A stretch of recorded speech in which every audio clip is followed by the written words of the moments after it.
السلام عليكم ورحمة الله وبركاته. ازيكم أحبابي؟ اللهم صل وبارك على سيدنا محمد وعلى آله وصحبه وسلم. يا رب تكونوا في خير وسعادة وهنا ورضا من الرحمن إن شاء الله. أول ما نبتدي الفيديو بتاعنا ندعي لإخواتنا في فلسطين، ربنا يرحم أمواتهم ويشفي جرحاهم وينصرهم إن شاء الله. إن شاء الله النهاردة هنعمل مع بعض أكلة اقتصادية، او مش أكل، هي ما تعتبر دلوقتي مش اكله اقتصاديه بعد غلو الاسعار اللي احنا فيه دوت. هنعمل مع بعض الكشري المصري، احلى كشري مصري هتعمليه. محدش بالدقه والحاجات الحلوه بتاعته دي كلها احلى من المحلات 100 مره. شوفي الطبق دلوقتي هيكلفك كام لو جبتيه من بره بالنظافه والحلاوه بتاعتك دي. انا معايا هنا بقى ان شاء الله معايا كيلو الا ربع مكرونه، نص مقصوصه وربع سباكيتي، ومعايا ربع كيلو عدس بجبه. وانا هنا معلقه على الميه، حاطه فيها ملح ونقطتين زيت كده او معلقه زيت. اول ما تغلي هننزل بالمكرونه زي ما احنا شايفين كده اهوت. ولازم نقلبها على طول عشان المكرونه سباكيتي لو حطيتيها في الميه السخنه وما قلبتهاش على طول بتلزق كده في بعضها. خلاص، نصلي على الرسول عليه الصلاة والسلام ونسمي بالرحمن. العدس ابو جبة ده انا نقعاه من قبليها بالليل، يعني انا عارفه ان انا هصبح اعمله فنقعاها من بالليل زي ما انتوا شايفين كده. هنسيبها بقى تتسلق، بس طبعا احنا. وهنا الحمص انا معلقه عليه، انا جايبه 8 كيلو حمص بس. زي ما انتوا شايفين كده انا معلقه عليه بقى ياخد ويدي كده مع نفسه. طبعا انا برضو نقعاه من قبليها. وطالما هنعمل كشري يبقى هنعمل ايه؟ هنعمل الورد بتاعه اللي زي العسل. انا معايا هنا بصل على حسب بقى الكميه اللي انت عايزاها، ماشي؟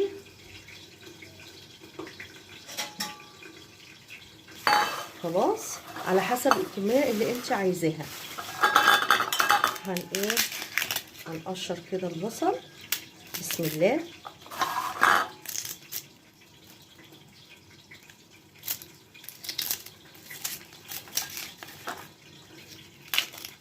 احنا هنقطعه جوانح او هنقطعه طرنشات بس رفيعه. خلاص، انا هقشر معاكم بصلتين كده واقطعهم معاكم وبعدين اقعد انا اكمل الباقي، ولما نيجي نحمره هرجع لكم. اللهم صل وسلم وبارك على سيدنا محمد وعلى اله وصحبه وسلم. اللهم صل وسلم وبارك على سيدنا محمد. ماشي، هكون دول انا وهنعمل دولت. بصوا حبايبي، انا بصراحه ما بعرفش اقطع حاجه على ايدي، فانا هقطعها هنا على البلانشه دي بتاعت خضار. البلانشه دي بتاعت خضار.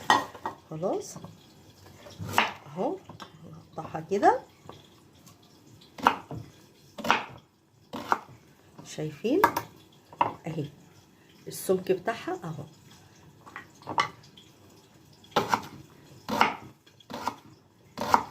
طبعا الزيت يبقى غزيق، يبقى سخن قوي قبل ما تحطي فيه البصل. خلاص، سبحان الله وبحمده، سبحان الله العظيم، سبحان الله وبحمده، سبحان الله العظيم، سبحان الله وبحمده، سبحان الله العظيم. خلاص اهو. طبعا حبايبنا كلنا عارفين هما بيقطعوه ازاي، بس انا بقى لبناتنا الحلوين اللي لسه بيتعلموا ازاي يعملوا الحاجه في المطبخ. طبعا هي مريومه واقفه جنبي على فكره، يعني هي بتتعلم. خلاص، هقطع بقى الكميه كلها وارجع. يا حبايب قلبي، احنا قطعنا خلاص البصل وملحناه وبدرناه كمان بحبه معلقتين دقيق كده على خفيف زي ما انتوا شايفين كده اهو. ماشي، ومعانا الطاسه على البوتاجاز. اول ما تسخن هننزل بالبصل اهو. يا حبايب قلبي، البصل حمرناه زي ما انتم شايفين اهو، بسم الله ما شاء الله، سامعين اهو محمر وجميل ومقرمش وزي الفل اهو، سامعين الخرمشه بتاعته اهو. سيبه بقى يبرد، طلعناه على ورق ابيض، عشان انا لو ما عندكيش مناديل يعني طلعيه على ورق ابيض. هنخلص بقى بقيه الحاجه ونرجع. حبيبي احنا بقى كده هنعمل الرز. معايا الزيت برضو بتاع البصل 3 معالق كده حلوين. هننزل بالشعريه،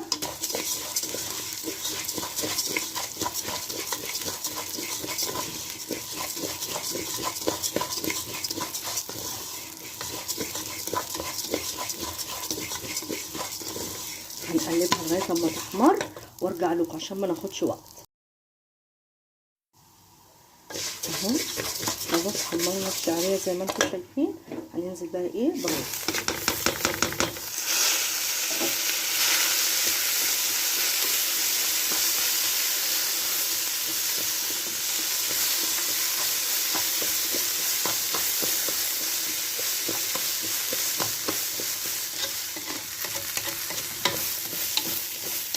هنشوحه كويس مع الشعريه. ممكن انتوا بقى لو عايزين تعملوا الشعريه لوحديها والرز لوحده اعملوا كده.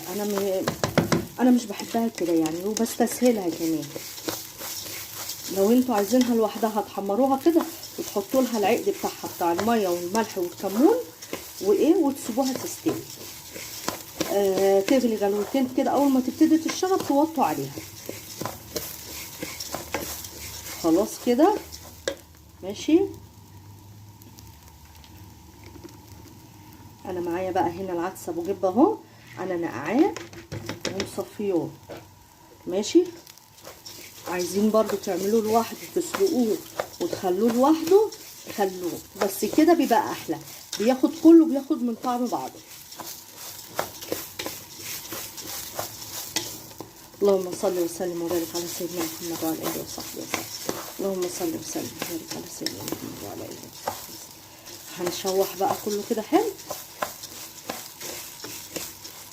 خلاص ونحط بقى العقد بتاعه. مش هنكتر ميه عشان العدس اصلا منقوع، فالعدس بيبك الميه بتاعته في السوا بتاع مع الرز.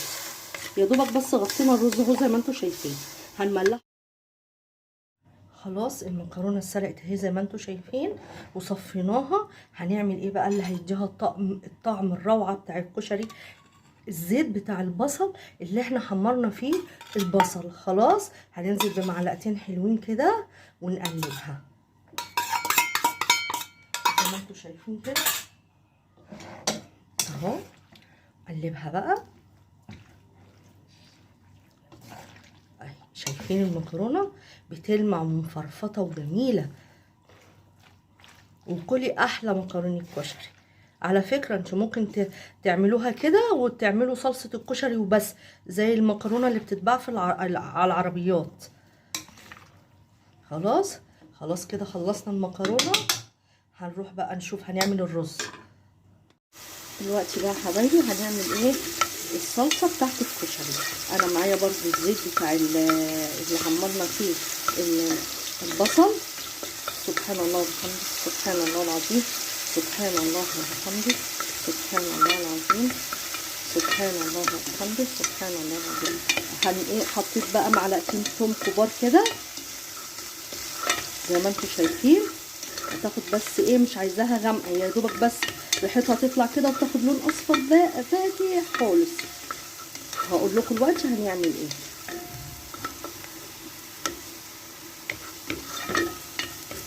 خلاص كده هننزل بالخل، يعني ربع كوبايه خل كده، ربع كوبايه خل صغير. هنسيبه بقى يغلي مع الثوم. الحركه دي بتخلي طعم الخل مع الثوم، بيخلي طعم الحاجه في منتهى الجمال. يعني تغلي غلوتين كده مع الثومه قبل ما تحط فيها الصلصه ماشي. بتخلي طعم الاكل، بتخلي طعم الصلصه تحفه. هنا بقى انا معايا ايه؟ هنا معايا الطماطم.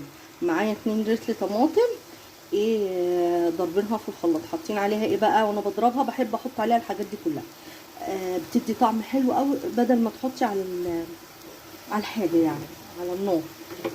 حاطه فيها مرق مكعب ماجي، بابريكا، فلفل اسمر، كمون، اللهم صل على النبي، كزبره ناشفه، كزبره ناعمه ماشي، وقرن فلفل. واضرب كل ده مع بعضه. شميها بس قبل ما تحطيها على النار كده، بعد ما تضرب شوفي ريحتها عامله ازاي. خلاص كده غلت. هنزل بقى بالطماطم اهو. انا ما ببلعش الاكل بتاعي غير بعد ما بيتعمل زي ما انتم شايفين كده. هنسيبها بقى تتسبك مع نفسها وهرجع لكم لما تتعمل.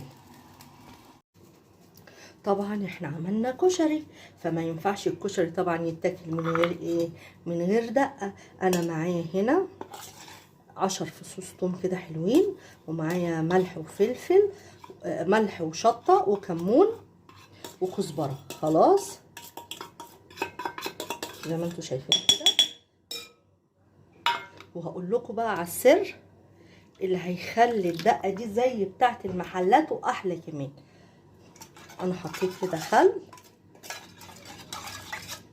ربع كوبايه كده خل اهي،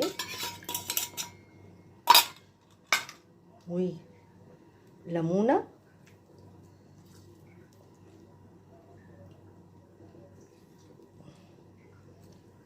اللهم صل وسلم وبارك على سيدنا محمد. السر بقى ايه؟ ميه السلق بتاع الحمص، هي دي اللي بنعمل بيها الدقه. انسي بقى، انسي، دقه في منتهى الجمال.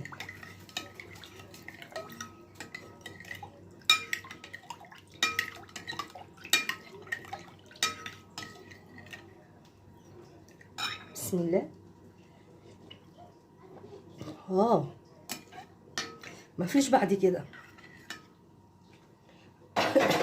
هنعمل بقى الشطه، هنعملها لما الصلصه تتعمل. خلاص هرجع لكم.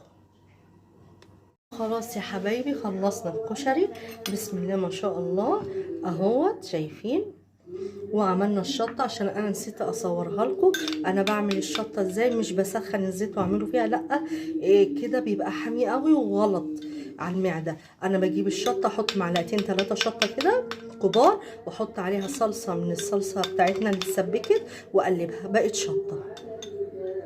خلاص معايا الشطه والدقه احنا عملناها سوا، والصلصه اهي شايفين. بسم الله ما شاء الله اهي زي العسل. وادي المكرونه، وادي الرز، شايفين الرز بسم الله ما شاء الله. واحلى طبق كشري. الطبق ده عشان تجيبيه من المحل مش اقل من 25 جنيه 30 جنيه دلوقتي. اعمليه في البيت بنظافتك انتي ما تعرفيش المحلات بيتعمل فيها ايه. وان شاء الله الطريقه بتاعتي تعجبكم، وان شاء الله الطريقه بتاعتي تعجبكم وتجربوها وتقولي لي رايكم في التعليقات الحلوه بتاعتكم. عيلتي الكبيره ربنا ما يحرمنيش منكم يا رب، ويجعلكم سند ليا على طول ودعم ليا على طول. السلام عليكم ورحمه الله وبركاته.